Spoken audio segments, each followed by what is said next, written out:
Bonjour à toutes et à tous et bienvenue pour cette vidéo de préparation à la certification AWS Certified Cloud Practitioner.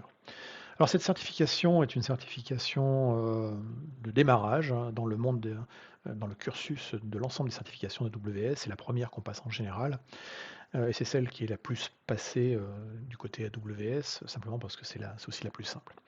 L'objectif de cette vidéo et de la série de vidéos associées derrière, effectivement, c'est de vous préparer à passer cet examen, à connaître les basiques d'AWS et donc être plus à l'aise généralement dans les discussions autour du sujet AWS derrière. Donc dans les vidéos précédentes, on a déjà traité du compute, du network, de la sécurité, etc. Dans cette vidéo, je vais vous parler de monitoring, de gestion des événements, et puis également des outils avec lesquels on peut interagir pour administrer un environnement AWS.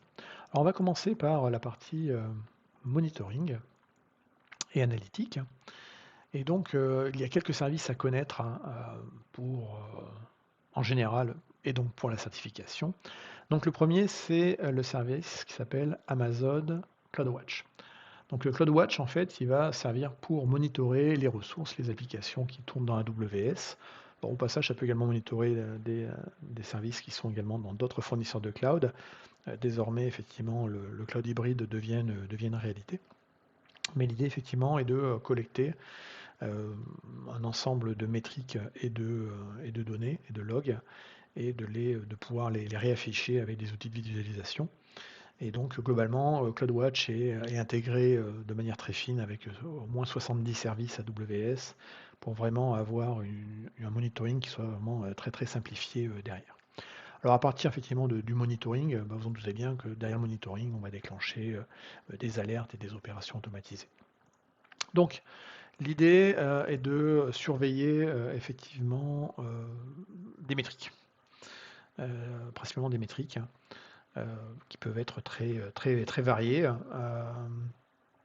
Et derrière ces métriques, et ben, après, l'idée c'est de pouvoir aller faire du requêtage sur ces métriques, de pouvoir éventuellement après explorer le tout et filtrer avec des tags, d'avoir des graphiques associés derrière, de faire de la détection d'anomalies et de faire de la recherche et puis éventuellement de publier également des métriques custom.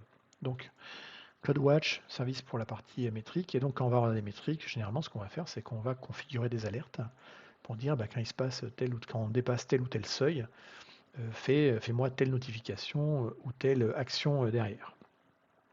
Donc on peut avoir deux types d'alarmes entre guillemets dans CloudWatch, des alarmes basiquement basées sur la métrique et donc, après l'action qui va succéder à l'alarme, ça peut être d'envoyer une notification, ça peut être de faire une action sur le C2, ça peut être faire de l'autoscaling, par exemple, sur un groupe d'autoscaling, etc., etc.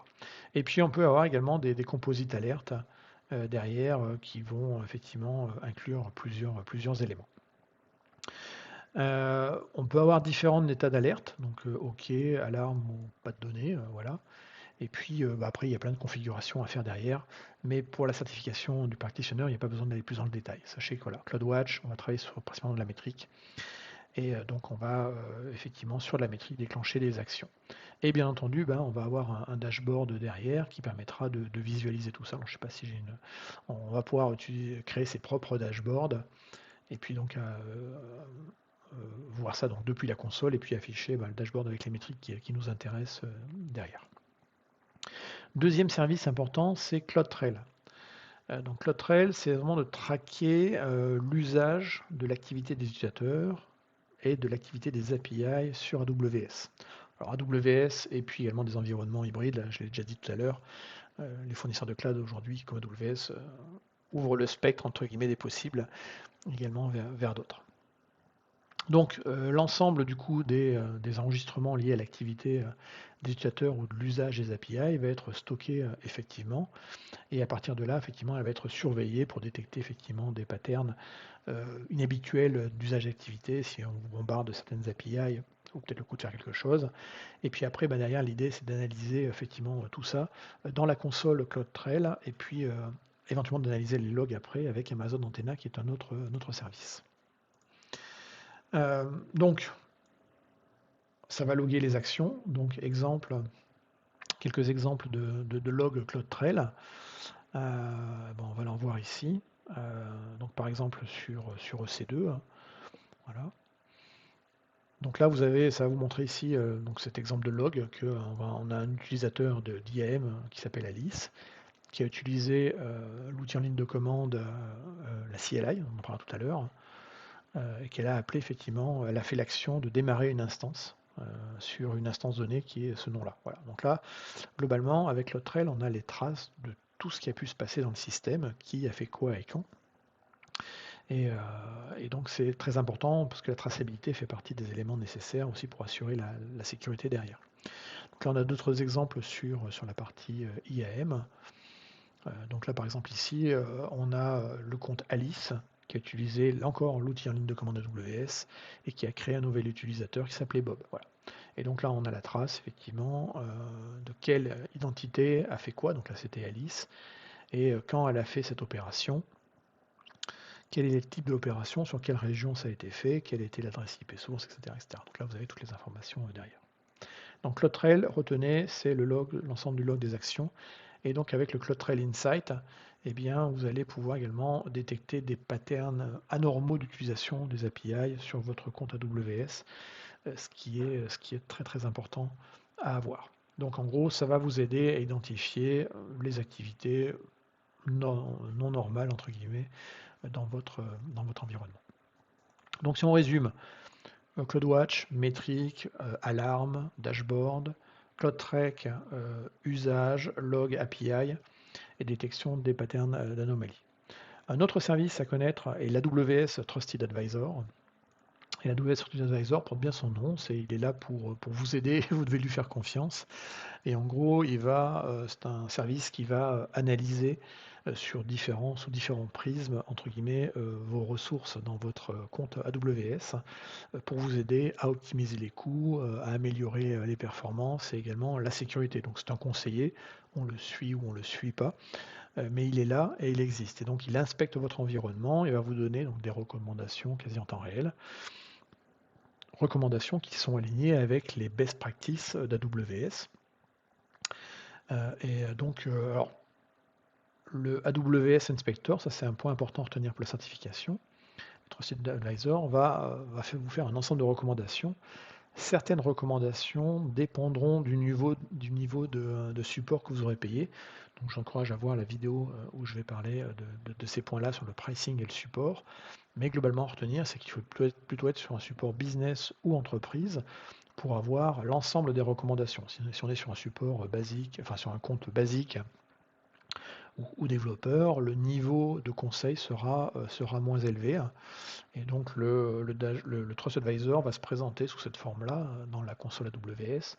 On aura effectivement des conseils sur l'optimisation des coûts, par exemple prendre des saving plans ou des réserves instances à la place de payer du prix public en pay-as-you-go. Des recommandations sur les performances en disant peut-être que vous avez une machine qui est sous-utilisée, donc peut-être une machine taille de gabarit d'instance EC2 serait plus intéressante, des conseils sur la sécurité pour ouvrir ou pas des flux, sur la tolérance de panne, etc. Voilà. Donc ça se matérialise comme ça, et le nombre effectivement de conseils va dépendre également du coup de votre niveau de support derrière. Donc là, on a vu la partie, très, très rapidement et très simplement, la partie monitoring analytique. Maintenant, on va voir quels sont les outils qu'on va pouvoir utiliser pour interagir avec des ressources AWS ou avec un compte AWS. Donc pour le coup, la première des ressources et la plus connue, c'est la console AWS, rien d'extraordinaire derrière. Donc cette console, elle vous permet, dans une interface graphique, de piloter, de créer vos ressources, etc.